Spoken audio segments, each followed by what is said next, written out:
Naceu en Vigo hai 44 anos, solteiro, sen fillos, é doutor en Ciencias Económicas pola Universidade de Santiago e licenciado tamén en Ciencias Políticas pola Universidade a Distancia, pola UNED.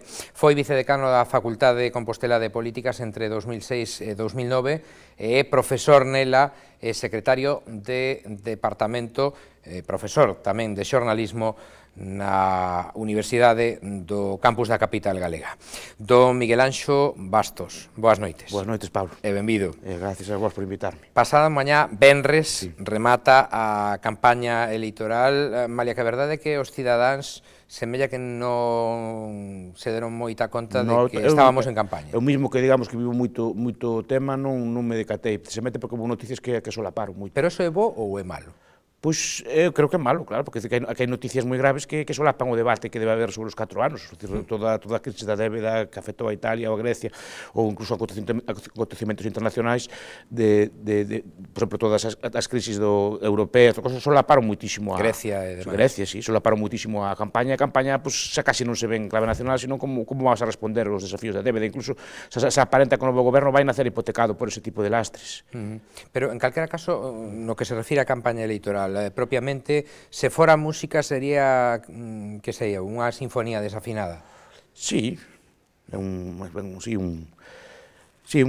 sinfonía, un baile a dous, un tango, así. Ou un silencio? Un silencio. Non hai campaña, o sea, por lo menos a nivel asente non escuto falar de campaña como outras veces. Ora, incluso ao final un pouco máis, sobre todo cando se publican os datos das sondaxes e así, sobre todo co debate, o debate sí que tuvo bastante efecto mediático. Logo falamos dilo, se queres. Sí. Onte estivo connosco Santiago Martínez, media trainer, experto tamén en debates, para quen Rajoy gañou ese cara a cara da semana pasada, malia que só os puntos fronte a Rubalcaba. Para vostede foi así tamén? Sí, gañou porque non perdeu. Gañou porque, claro, o outro Rubalcaba tiña necesidade de dar un golpe de efecto ou intentar dar a volta con as enquisas tan demoledores que lle están saindo. Entón, intentou atacar por todas partes e outros simplemente mantuvo tal, é como un equipo de fútbol que se fecha atrás e non deixa entrar o outro. E de vez en cuando ainda lle mandaba algún contragolpe. O outro atacou con máis furia, Rajoy se apartou un pouco, leía os seus papéis, non entrou en ninguna descalificación, non entrou en ningún insulto, non fixo ninguna proposta innovadora nin debatida e mantuvo o tipo, xa está. Eu creo que fixo o que tiña que facer, o que lle conseguiría, supoño. Mantendo o símil futbolístico, vostede falaría de cerroxazo? Sí, un cerrollazo, sí. E de vez en cuando metíalle algún contragolpe, pero sí. Respondeu a cosa e o outro non foi capaz de entrarlle. En calquera caso, vostede é doutor en económicas, como decíamos, como se pode afrontar unha campaña electoral con 5 millones de parados, a metade dos mozos menos de 25 anos desempregados, o doble de desemprego que a media europea, un preocupante déficit público e unha prima de risco como nunca? Pois moi mal. Moi mal, porque este candidato ten un problema, é copartícipe, leva moito tempo no goberno de Zapatero, foi, digamos, coautor ou asinou ou non protestou cando se tomaron as medidas duras que, a súa vez, por insuficientes non generaron o suficiente nivel de emprego, entonces ele non pode quitarse o lastre de ser un corresponsable dese tipo de políticas, por tanto... E vicepresidente do goberno, ademais. Sí, e, por tanto, non é unha campaña fatal, además están intentando ocultar o presidente do goberno que non está para nada en campaña, está desaparecido por completo, cual é un error, porque Zapatero, dentro do mal, ainda ten súas simpatías, ainda pode vender os seus logros, que non é o mesmo que os venda él, que os venda por personalmente resposta. O mero feito de xa retirar o presidente do goberno xa dá por perdido, quer dizer, temos un presidente tan incompetente, tan malo, que tuvemos nós mesmos que retiralo sin necesidade. Pero tiña logros Zapatero que vender? Non sei, digo que algún logro podía ter, os que vendeu outro día Rubalcaba no mitin eran todos logros de Zapatero, eso cara ao electorado, obviamente, non? Pues das libertades civiles, matrimonio sexual, esa cosa que foi o que vendeu Rubalcaba, son logros todos da primeira legislatura e de Zapatero, non son logros del. Digo, por menos, postos a defender este tipo de medidas, o faría mellor Zapatero que o fai Rubalcaba. Rubalcaba, non, a parte do seu pasado, digamos, un pouco controvertido, non ten nada que vender del. O único cousa da ETA, que tamén pouco é moi vendible, porque están reconocendo que negociaron con ela. Entón, por eso sacaron así de perfil, sacaron un pouco por detrás, pero sin tampouco atreverse a meterse moito nela. Sempre ocorre, don Miguel Anxo, que na primeira legislatura os gobernantes o fan razonablemente ben, e na segunda fracasan ou por un fracaso da propia política económica ou por soberbia, ou síndrome do coche oficial, etc. Todos os factores xuntos. Eso que, humán ou... Todos os factores xuntos, bueno, a ver, pasou a veces. Felipe González aguantou 4 legislaturas.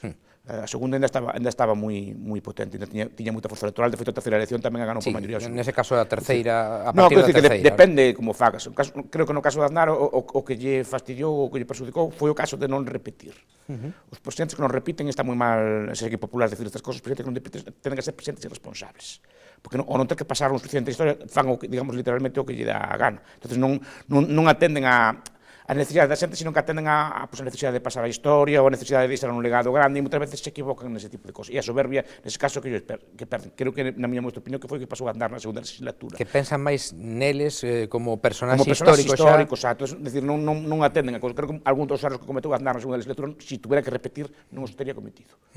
Todas as enquisas apuntan, repito, estamos a 2 días para o remate da campaña electoral, a unha ampla victoria do Partido Popular, pero os populares temen unha desmovilización posible do seu electorado. Claro, ese é o risco que hai. Eu creo que incluso acentuar esa ventaxa tan grande desmoviliza o propio electorado. E a ventaxa probablemente pode ser, non sei ainda como son as enquisas son enquisas. E normalmente coinciden bastante e normalmente son bastante profesionais na súa factura. Entón, en xeral apuntan unha tendencia bastante correcta. Pero que pasa?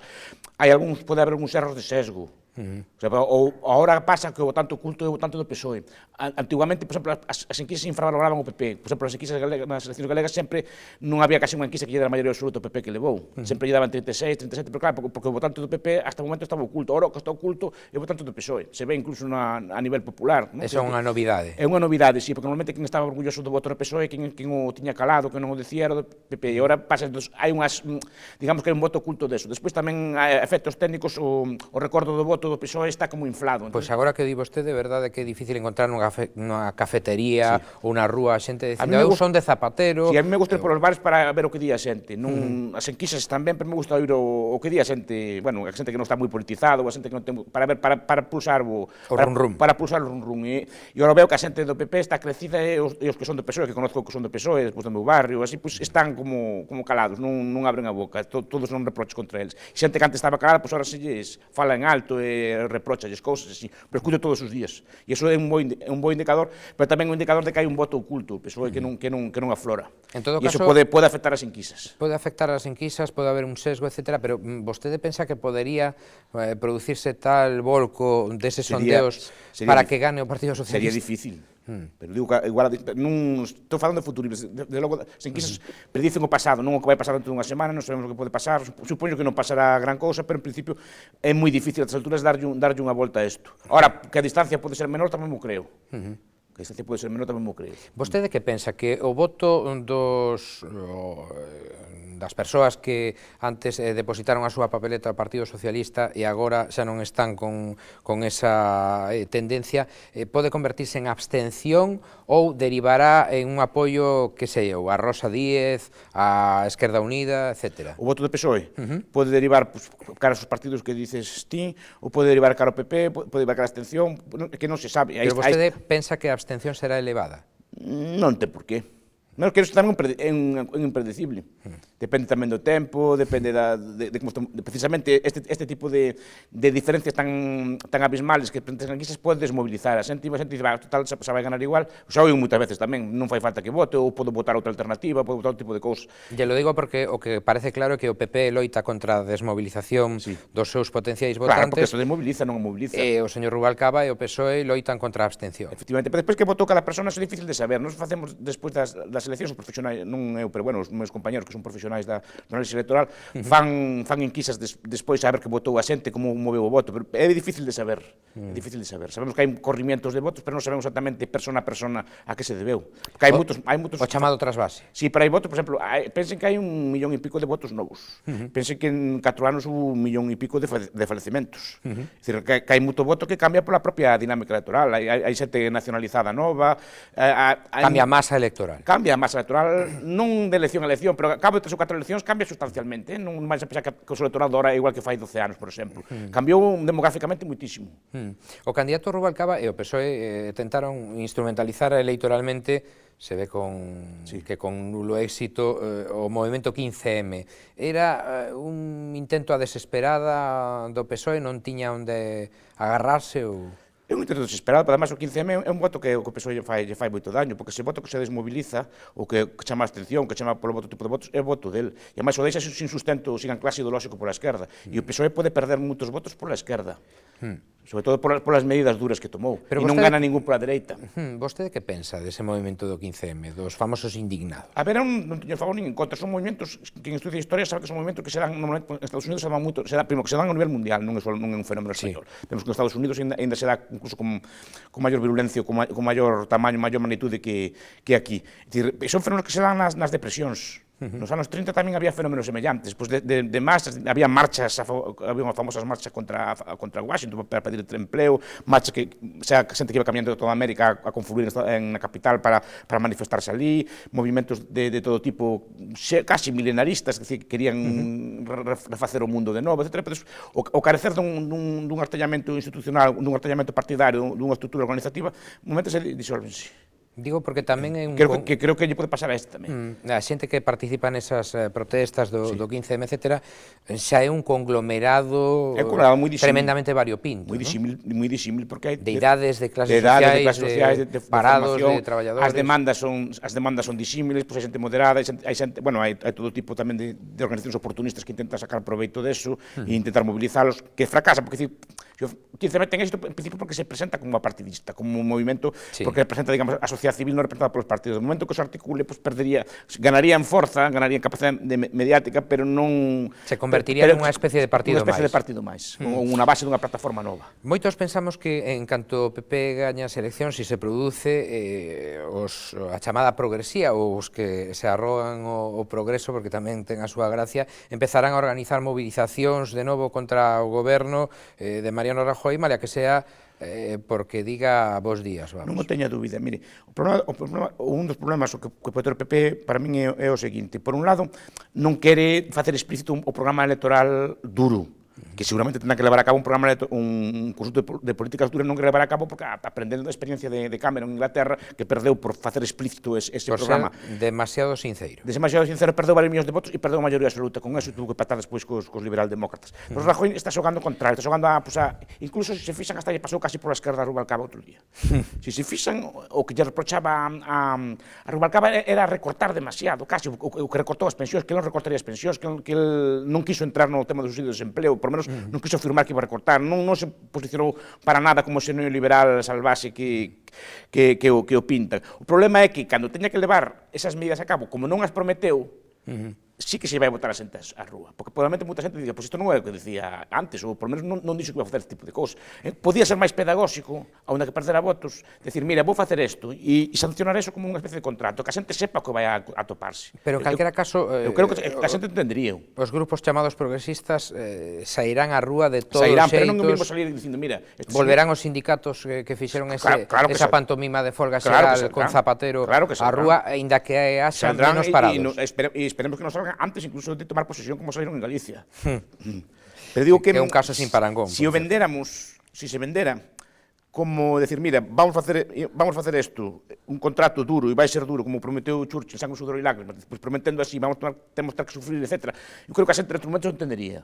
Pero mellor non gañarían as eleccións. Bueno, pero non sei, pero desde logo, se o que quere evitar a protesta social, é mellor que o avise antes. Por menos que a xente, cando vai a votar, sepa que vai a votar. Se lle prometes unha cousa e despois non podes cumplila, por exemplo, prometeu subir as pensións, prometeu, ou insinuou que non iba a congelar os salarios dos funcionarios, ainda que eso non o prometeu. Se despois, por calquer motivo, ten que congelar as pensións de novo, ou algo así, como o explica? Pero vostede non cree que hai grupos que están xa predispostos e que faga o que faga o goberno que veña? Razón de máis, pero a legitimación desos grupos é distinta. Se ti lle prometes que non vas facer, despois faz. Se ti lle dices, mira, eu fixen isto, e explico, mira, vou facer isto, e isto foi o que lle sometín ao electorado, e o electorado votou isto que dixen eu. Vostede pensa que eso serviría de parapeto? Algo, sí, por menos moral. de cara aos propios que apoyen ao PP, sí. Avecíñase un descalabro socialista que, apelando de novo ás enquisas, pode ser a maior debacle electoral na historia da democracia española. Por onde tería... Hubo unha maior aduce. Sí, bueno, si se prevé esta, ainda non se viu si era el debacle. Pero... Depende de si se establece unha diferencia de 19 puntos, como din algunhas enquisas, ¿no? En calquera caso, por onde pensa vostede que tería que comezar a reconstrucción o día despois, o día 21 do Partido Socialista? Depende moito do resultado. Si hai esa debacle. É como esa cosa do viaxe no tempo, estas cosas que falaban de neutrino, que estamos falando de futuribles. Se o resultado é bo, aceptablemente bo, para o PSOE, que mantén os móviles bastante ben, pois, bueno, Rubalcaba poderá pilotar o... Sobrevivir. E pilotar a sucesión. Ou colocarse ou intentar controlar a parte do partido. Senón, será intuyo que será un congreso aberto. Outro escenario suporía unha renovación total do partido. Sería un congreso aberto que non veríamos que non ganaba. Unha das herencias que nos deixa o actual goberno é Bildu, evidentemente, é dicir, a súa presencia dos proetarras nos concellos, en algúns dos máis importantes como San Sebastián, a presencia nas deputacións, por certo, uns ingresos de máis de 800 millóns de euros por esa presencia. Só eso, segundo vostede, debería desacreditar xa a acción dun goberno ou non? Non. Eu creo que Bildu, outros aspectos, está mellor nas institucións que están pegando tiros por aí. E, además, que Bildu xa non é a Batasuna antigua, está como máis aguada, xa ten Aralar, xa ten Escarbatúa, ten os Cacatasuna, xa non é exactamente o mismo, é un magma, ainda sigue sendo pilotada polos antigos Batasunos ou todos os nomes sucesivos que tuveron despois, que son máis ou menos o mesmo aparato, pero non exactamente o mismo. Eu prefiro que sea así. Además, estáse vendo que non vai levar tan bo resultado como aparenta. Pero estarán no Congreso con unha presencia importante. Sí, como estuveron sempre, estaban nos 80 e nos 90, en situacións infinitamente máis violentas. Falase de 5 ou 6 deputados. É moito, non? Están as enquisas, bueno, non sei, veremos, as enquisas están lle dando a baixa, están dando 3, 4. Sin posibilidade de ter grupo. Pero vostede é un gran amante do debate nas clases, cos alumnos, me consta, convirá conmigo en que a base do debate é a liberdade, pero tamén o respeto, a ausencia de violencia, mesmo verbal. Por eso digo que... Para que nos vamos a enganar, por moito que ETA diga que deixa de matar, no País Vasco non hai, a día de hoxe, liberdade real. Non hai liberdade real, pero creo que hai máis que fai 20 anos. Pensa vostede? Se nos dan ese escenario de hoxe fai 20 anos, creo que asionábamoslo todos. E que, obviamente, non son partidario de Bildu. Pero digo que esos procesos, ao final, pasou en certa medida como o Bloque. O Bloque era un partido tamén moi duro, e era un partido totalmente integrado no sistema. Por qué? Porque se foi integrando nas institucións, foi negociando. Ao final, ao principio, entraban, non sei se nos acordamos, cando non xuraban a Constitución e o expulsaron do Parlamento, e miramos, agora, gobernando, non pasou. Home, non me gustou a mellor cosas que fixeron no goberno, non? Pero non é unha cousa desestabilizante, nin que está chamando a violencia. Entón, eu creo que o proceso pasou algo semelhante con os que é Republicana de Cataluña, que gracias a Dios a violencia ahora só é verbal, non é de outro estilo. Gracias a Dios. Entón, creo que ese proceso correcto, tardío, pero correcto.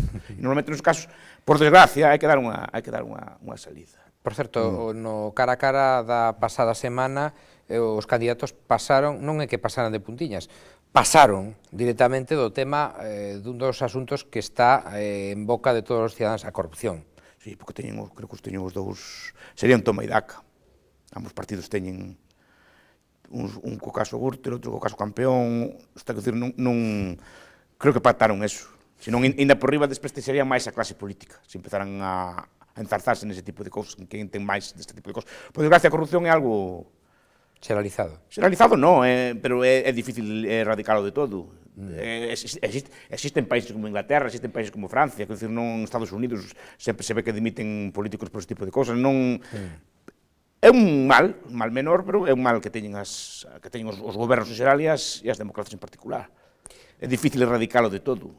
Vostede, permítamelo, don Miguel Anxo, un tipo de dereitas un pouco peculiar. Bueno, É normal que o meu oficio sea algo sofisticado, non? Quer dicir que se eu me dedico todo o día a ler libros de política, e a miña profesión é ensinar política, é normal que non me quede cos clichés normais das cosas, que indague nas raíces do pensamento de dereitas, que vea que, por exemplo, nas dereitas non hai unha dereita como popularmente se pensa, senón que hai moitas dereitas, cada unha con súas peculiaridades, hai conservadores, hai liberais, hai socialdemócratas, hai socialcristianos, hai moitas... Non é blanco e negro. Non, hai moitas correntes, hai grises, e hai un moi rico debate dentro da dereita, e dentro desa dereita, pues, bueno, pues, como teño moitas influencias, pues, o mellor de cara á galería, pues, é unha cousa extraña, porque normalmente os de dereitas teñen un problema, non lles gusta indagar, non lles gusta indagar intelectualmente nos seus orixes, non?